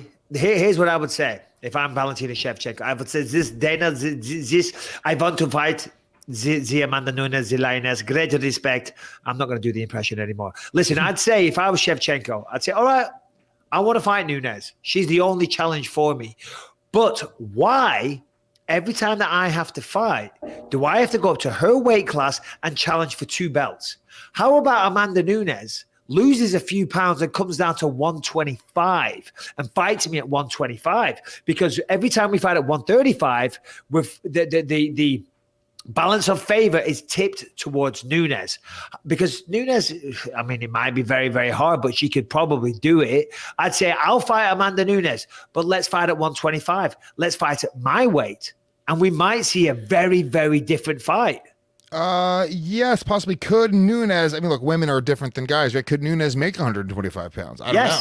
Yes, it wouldn't be easy, but she could do it. It's only another 10 pounds. She could. She fights at 135. She could fight at 125. Yes, she's the 145-pound champ, but that's only because she's such a badass. Do you know what I mean? Her natural weight class was 135. She could probably get down to 125, and I would love to see that, because at 135, as I say, that's giving Nunes the advantage every time. Naturally, she's the bigger girl. So Shevchenko has to step up and be at a disadvantage. Hey, listen, I'm not mad at it, and I'm not trying to criticize Amanda Nunes. I'm just trying to find a way we could spice up that third fight. You know what I mean? And it would change it a little bit. Well, as I'm looking at this, I mean, why not? At this point, I think probably an even more marketable fight because they haven't fought before is having Rose move up to 125 and fight Shevchenko. Because this is not what we're talking about right now. We are talking about the only person that beat me, Valentina, is the Amanda Nunes. We're not talking the Rose. But you don't, I mean, you don't think this is okay. But she is one two-time champ, just been belt. This is not open for debate. She must defend. Yeah. And but Rose has also fought at 125, right? I don't know. Stop complicating the war. Maybe I'm not complicating. That's not the conversation. Shevchenko, Nunes, it's done. Third match, 125, pound for pound. We'll really find out who the pound for pound is. Well, I'll play devil's advocate right here, and I'll say I want to throw that Rose Namajunas move up to 125. Champ Rose. Champ Rose. I'll tell you this. Nobody at the post-fight press conference, I wasn't there and I haven't watched it, but I'm going to go out on a limb and say nobody was talking about Rose versus Shevchenko. The conversation was Shevchenko versus Nunes. I told you, they are the modern-day warriors. They're wearing the jewels. They are the Cleopatras. Namajunas, no, sorry, she's not there yet. She just won the belt. She might get overthrown. You know what I mean? There's people coming out of left, right, and center. Jędrzejczyk, Polish power. She's coming out of the fucking woodwork. She's like, no, this is number one bullshit. And she doesn't talk like that, but it doesn't matter. Anyway, enough. We've got 2 more fucking title fights to talk about. Do we? All right, we do. We actually really do. 2 more title fights. Wow. I gotta be out of here. I gotta be out of here by 7. Tough shit. You're going nowhere, right? What is it? The Stand? New York? Legion of Skanks? Tough shit. We take priority, Lewis. Yeah, let's get into this. What is it? Who is it? Rose Namajunas. Fuck me. Beautiful. I mean, I initially thought Zhang Weili was having the correct game plan because Rose moves a lot. You know, she's in and out. The footwork's sublime. And I thought she's chipping away at those legs and it's going to slow her down throughout the course of 5 rounds. But Rose, she's great. She's so good. She did the old classic look low, kick high, you know, and it caught her perfect. And beautiful. So fast too. When you watch the replay, it was like. I'm not gonna name names, and I'm not bragging, but I've done that to 3 UFC fighters out cold with shin pads on, right? And the point I'm making is it's a great kick to knock somebody out with, because when you stand in the stances, orthodox against orthodox, it just ties up perfectly, and you throw that little left high kick up. You don't even need to connect with the shin, just the foot. The foot's enough because it hits there and then choom, and it pushes the head to the side, and it's lights out, baby boy. As out cold. 3 different UFC fighters currently fighting the UFC. Out cold. 2 UFC fighters, 1 Bellator. Cold, shit. Name the Bellator guy. Fuck it. Yeah, what's his name? Brendan something. He fucking. I broke his jaw. Brendan something. He was in Bellator. He came down to help me spar for the GSP fight. Good wrestler.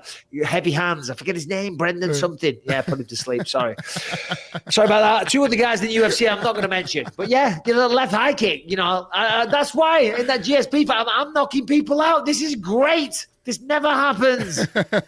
Got choked out cold.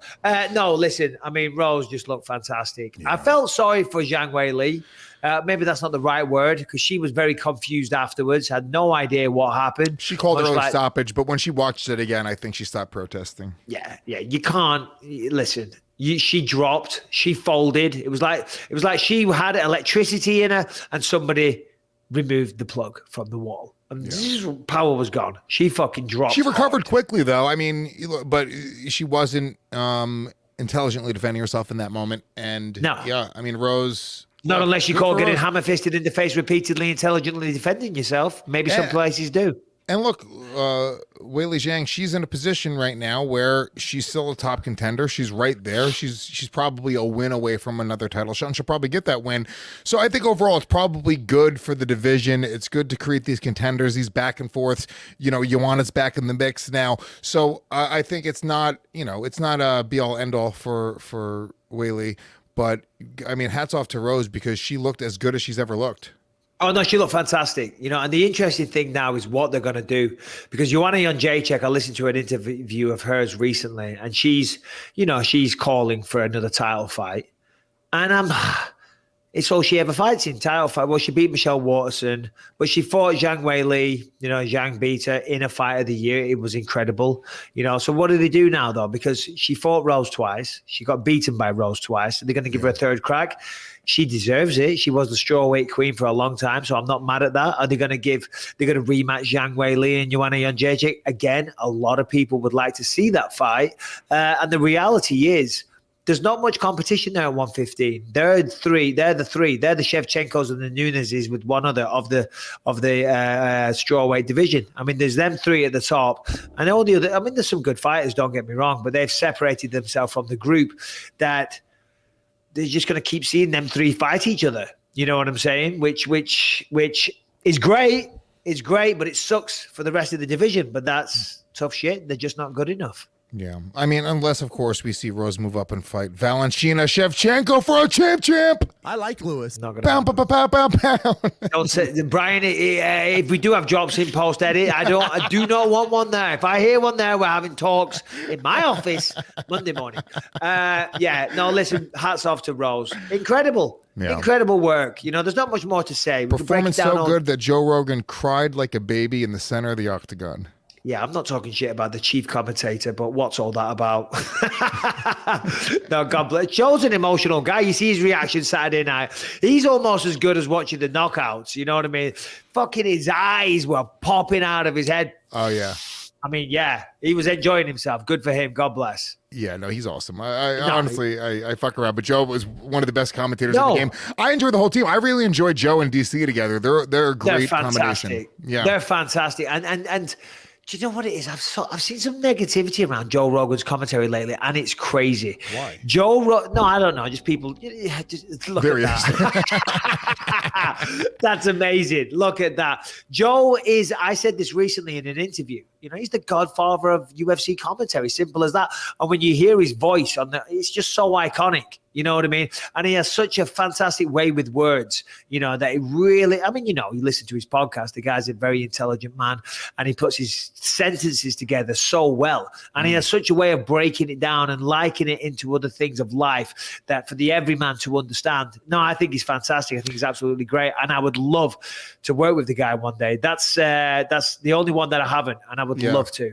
Yeah, Joe's the man. Yeah, and what he does, honestly, I have a lot of respect for Joe. Love him or hate him. I mean, dude, he brings Who guys. Hates it? You just said people fucking are hating on his commentary. Yeah, but I don't think they hate. You know what people are like. They want to build people up, and then they're just jealous of his Spotify money. Do you know what I'm saying? And then when someone gets too successful, they want to talk shit. Joe's a good look. The fact that he brings guys like me on or Legion of Skanks on a show when he absolutely doesn't need to, you could tell he's on the right side of fucking history and the right side of comedy and all these things. So I got a lot of respect for Joe. So shout out to Joe Rogan. Yeah, he needs our shout out on the fucking Believe You Me podcast. The last time I saw Joe, he was commentating. It was the Davison Figueiredo Brandon Moreno, right? And he went for a pee whilst doing commentary. I was sat with Rebecca. And he sees me and he comes over, I just went to shake his hand, but he gave me a hug. You know what I mean? The guy's awesome. He's a great guy, and I love his commentary. All right, let's get into this main event because there's a lot to talk about here. There's a lot to talk about. My God. What did you think? Who did you pick? Did you pick Kamaru to win the fight? I picked Kamaru to win the fight, and I did not pick him to win the fight. No. Devastating knockout was second round? Second round, right? Yeah, second round. Well, if you look at it, Masvidal's never been knocked out. Never been knocked out. And Kamaru does have power. You can see that. He knocked out Gilbert Burns, knocked out Colby Covington, but I just didn't see that. I thought it would be like the first fight. And we saw Masvidal on 6 days' notice go and take him to. Oh no, was it a decision or was he stopped in the fifth? Decision. He took him to a decision.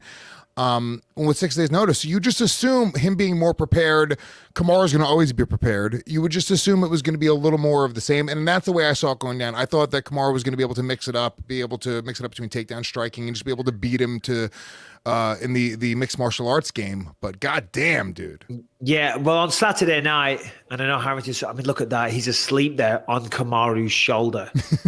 He is. He's technically, Kamaru's holding him up, being a good friend. That is being nice. A very good friend. No, Saturday night, right before it started, I'm going back and forth in my mind who's going to win. I had Kamaru winning, but then I thought to myself, And I never considered it. I thought, well, if Gilbert Burns was able to find the chin in the first round and drop Kamaru, no disrespect to Gilbert Burns, he's awesome. But then so can Jorge Masvidal.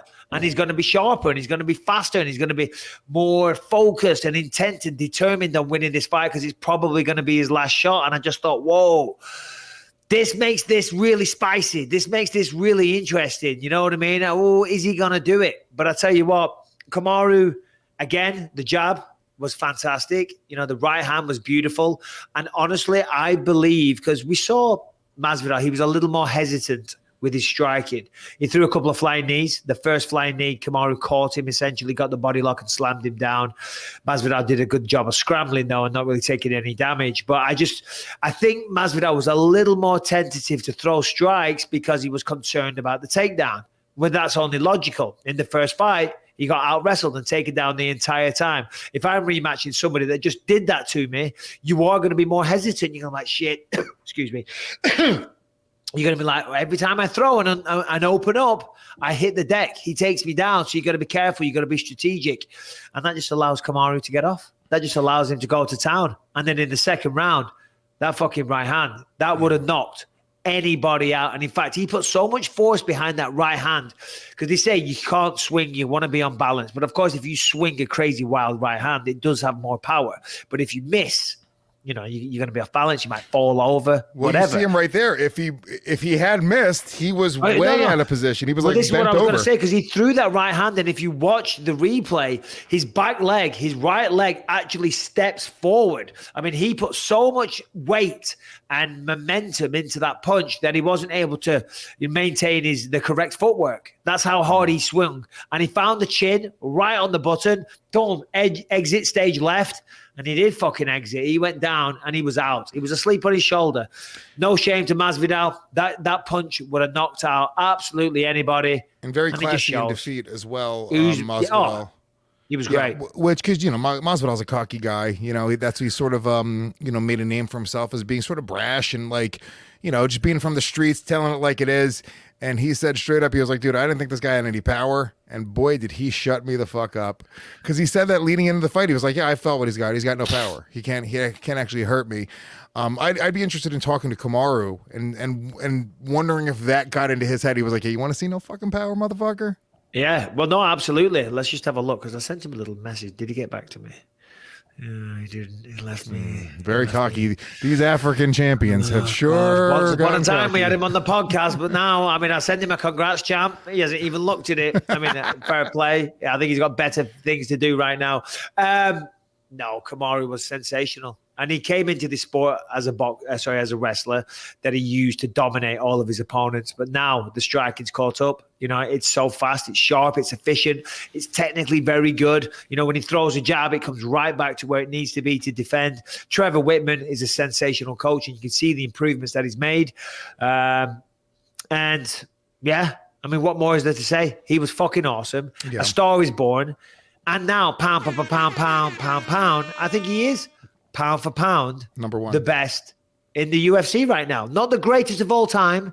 They're two different things, but pound for pound, right now, probably Kamaru Usman. Harrington, Brian, who do you think? Who think, Lewis? Who else is in contention for it, right? So you got John Jones, right? I mean, you got John Jones, but his performances lately, and he's great, but lately he's gone to a lot of decisions, you know. Who else is there in contention? Who else? Khabib's out the window. He's gone. Pound for pound. Well, can you bring up the pound for pound list, please, Harrington, while we talk? But, I mean, George St. Pierre, he's not on the list. He's the greatest of all time. Well, people are saying that Kamaru's taken GSP's place as the greatest welterweight of all time. That, in my opinion, let's slow our rolls here. George St. Pierre is a fucking living legend who cleared out multiple generations of welterweights and then moved up to 185 pounds and probably beat the toughest man alive. A lot of people say that. Yeah, he did beat the toughest man alive. And that guy had one eye and bad ribs, and his fucking cup broke through the fire. It was very distracting. Pound for pound, let's have a look. So we got Kamaru Usman's actually at number 3. This probably hasn't been updated. We got Alexander Volkan. So who's number 1? Sorry, Jones. Yeah. So Jones is at number 1, Kamaru Usman 2, Volkanovski 3, Adesanya. We forgot about him, of course. Adesanya is going to be in the running. He's at 4. 5 is Ngannou. 6 can't put Dustin Adesanya Poirier. in the running for pound, coming off that loss. Number 1 pound for pound. Yeah, but that hurts him a little bit. But still, look at the body of work prior to that. He went 20-0 and beat some very good competition. Jan Blachowicz at 8, Holloway at 9, and randomly at number 10, there's nobody. Nobody. Robert Whittaker at 11. I want to know who that number 10 is. What happened to number 10? Why is there no number 10 pound for pound? I'll say it might just be Michael Bisping. They just don't want to put it on there. Too controversial. It is weird. Yeah, I mean, look, not hating on anyone, but I think when you consider, all things considered, you might have to give it to John Jones still. If he's still a UFC fighter, if he's still under contract, I guess the jury's still out on whether or not he's going to fight for the UFC again. But yeah, he definitely makes the case right now for top pound for pound. To be honest with you, I think he'd beat Adesanya. If he moved up, and he won't, because I guess they're both African champions and they don't want to fight each other. But I think if he moved up and fought Israel Adesanya, that Adesanya would have a very difficult time with Kamaru Usman's style. Yeah, well, I think Robert Whittaker is going to give Adesanya a really good fight, right? But let's just forget about that right now for the point that I'm going to make. Usman, Adesanya, and Francis Ngannou. Other than Whittaker, but let's just forget about that for the statement I'm about to make.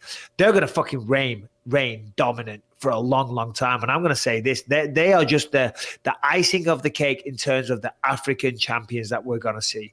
As mixed martial arts get bigger and more popular, and they see and people are inspired by the greatness of them three, let's remember, all right, Usman's second generation, I think, in America, his parents came from Nigeria. Is it Nigeria? Yes, Nigeria. You could hear in their accents that they came from Nigeria. He was born here, I believe. Similar story with Adesanya. Of course, we know Ngannou came from Cameroon, but still, there's a lot of people in Africa that, people going through a lot of hardship out there. The quality of life isn't the same. A lot of people are going to be inspired, and there's some natural athletes out there.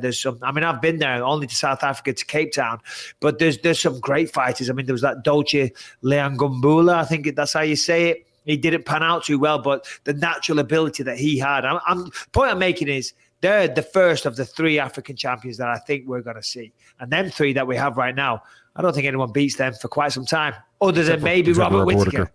Yeah, exactly. Apart from Robert Whittaker, maybe. I'm just saying Robert looked fucking awesome in his last fight against Gastelum. Yeah. Anyway, that's right. Vittori's fighting. That's right. They signed the Vittori fight. Robert Whittaker's not fighting Adesanya next. Yeah, and you know what? You gotta love Robert Whittaker. In fact, I'm gonna do it. I'm gonna lower myself. I'm gonna reach out to Robert one more time, because he was supposed to come on the podcast, and it didn't happen when he was on Fight Island. He was gonna do it, but he had a fight against Darren Till to get ready for. So I'll reach out to Robert, try and get him on, because I love the guy. I think he's awesome as a fighter, but his personality was so good. So he got offered. I think he said on the night of the Vittori win, they offered him Israel Adesanya, but a date in June. Right. And he's like, well, I can't take that fight. I've just been through the night of his win over Gastelum. Yeah, pardon me. He said, I can't take that fight. I've just gone 5 rounds. I'm banged up. I've got to fly back to Australia. I've got to do a 2-week quarantine. I want to have some time for my kids. And then you want me to get right back in camp and be back out here within 6 weeks? Month, yeah. It's crazy. It is. It wasn't. So he turned it down. He said, no, I want to fight the winner.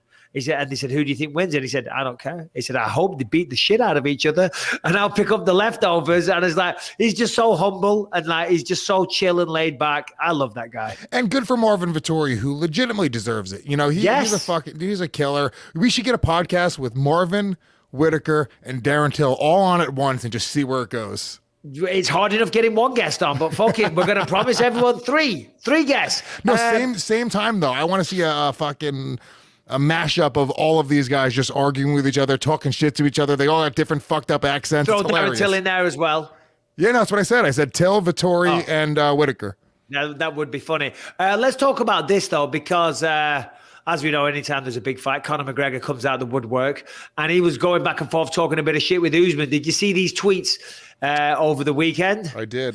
Should we have a bit of BYM theater or no? No, we won't. But Harris, BYM theater. Who was it? It was Usman. Who's being Usman? All right, but I'll be Usman, but I'm doing a thick Nigerian accent, just so you know.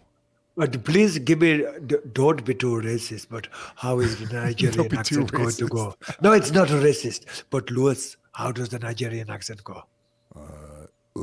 I would like to fight you. That's terrible. This is the good African accent. You don't know fucking African dialects, Bisping. Please. Whoa, I studied at the International College of African Dialect. What are you talking about? That's the name of the episode. The College of International African Dialect. If you go to your notes, we got the script here. We got the script there. Where we are. Yeah, no, seriously. It was very hard to get into that school as well. The International School of African Dialects. Okay, where are we? Here we are. So here's Harrington's notes. Nick Diaz, by the way, in the crowd. That was fun to see. Hope he fights soon. The Schmo asked what would happen. McGregor, here's Harrington. McGregor was very vocal on Twitter throughout UFC 261, which led to a back and forth with him and Usman on Twitter. McGregor started off saying that he wants to take the year to reclaim the 155 division, but he still has designs of 170. I'm a block at 170, guys. Give it to the end of the year at this 155 weight. Yeah, I'll get the strap, and then I'll go again after green fungus panties. Ha ha! Because any one of these fools can get it. Usman. Usman's even copying my shots now. Yeah. Am I going to fight this guy at some stage? I think so. Can't be copying my words and my shots. I'm not getting smacked for it. I like 170. It's mine soon. Except when I touch you at 170, they go out. They don't even go out at 155 for you anymore. I finish people. You get finished. Conor then took it to another level, reminding Usman that he got a finish in his last bout at 170 before subtly accusing the champion of PEDUs. Relax there, carbuncles, you big spotty back pox. You were ringside last time I fought. Yeah, at 170, yeah. 40 seconds all it took. Why did you reschedule the Burns fight? Huh? What was the reason? What was the reason that was never given to the public? Why was that fight already signed and then rescheduled? Never in all my time in this business, which is long before all these fucking bums I have ever seen, sign the fight, get rescheduled with no reason given whatsoever. So said fighter can recover from undisclosed injuries. Excuse me, what? The fight is signed, sealed, tickets sold. And then he went further and outright called him a steroid cheat. Fuck these juice heads anyway. I don't give a bollocks. I'm just calling it as it is.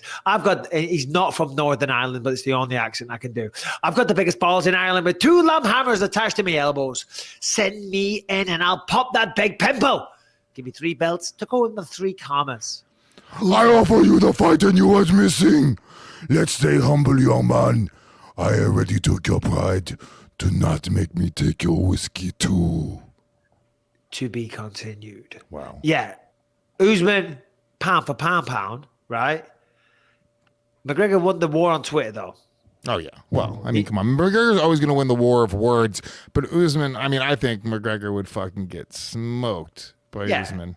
It's not open for debate. Listen, he's the pound for pound right now. Fair play to Conor, whatever. But it's not really going to happen. That's not going to happen at all. All right, we've been going for a while there, about an hour and a half. Yeah, what do we think? We're good. Look, couple things. Last thing, I just want to say, next fight for Kamaru Usman, I know it's Colby Covington, but I want it to be Stephen Wonderboy Thompson. He's the only one that he hasn't already beaten, or Leon Edwards, but he has already beaten Leon. But I think stylistically, the person with the best chance of beating him, I'm not saying Leon's not going to win. I'm not saying Colby's not going to win. But I think the one that really excites me to see stylistically is how Usman would do and approach the puzzle that is Stephen Wonderboy Thompson. Anyway, there you go. Lewis, plugs. Very cool. Number 1, go to our iTunes, leave us a 5-star rating, positive review. We love the positive reviews. Go subscribe on our YouTube channel. Hit the notification button. Get notifications every time we go live. And if you guys want the entire on-demand library, all the shows we've ever done, uncensored and ad-free, gasdigitalnetworks.com. Use that promo code BYM. Get a 7-day free trial. Also, I'll say this Thursday coming up, I will be in Cleveland. If you guys are in the Cleveland area, Hilarities Comedy Club with myself and Zach Amico. LewisofSkanks.com for those tickets. Also, see, it's not just Lewis now with the tours. Yeah, you've heard us talk about it. myticket.co.uk if you want to come check out the show that me and Lewis will be doing in Manchester, London, Glasgow, and Dublin the first week of October from the 4th to the 10th or the 9th, I think. Check it out on Instagram or go to myticket.co.uk. Get your tickets. It's going to be a blast. It's going to be a lot of fun. It's going to be a riot. Anyway, there you go. I believe that's the end of the show. Oh, sorry. Brian had a question in. Oh, my God. So first of all, fuck Harrington, fuck Brian, because I've been trying to get a message to you guys or a question to you guys for quite a while now. And a couple of weeks ago, you guys had no questions, no video questions. So fuck them. My question to Lewis is, why do you refer to your girl as your chick? Like, Rebecca gets all the recognition. Like, give your girl some love, man. Stop referring to her as your chick. And also, for Mike, I don't know if this has been asked before, but what's your favorite beer? Go-to beer. I know you're on a keto/beer diet, so what's your go-to beer? Thank you, guys. Keep up the good work. This doggy needs some cucumbers on his eyes. Yeah, but I gotta say, that was like a slimmer version of you. Please. Come on, that looks like you. That looks like you, Lewis. You know, like I've seen him on the thumbnails. Right, on the YouTube thumbnails or on like your little tours, looks like you on the picture that you used from 10 years ago when you're going somewhere. You know what I mean? It's a 10-year-old headshot. I know. Hey, I do the same thing. It's like headshot. Fuck. Well, you can't. They're like, just take a picture of yourself. No. I call her my chick because who the fuck wants to hear me go Karen? Like nobody cares. Like it's just my chick.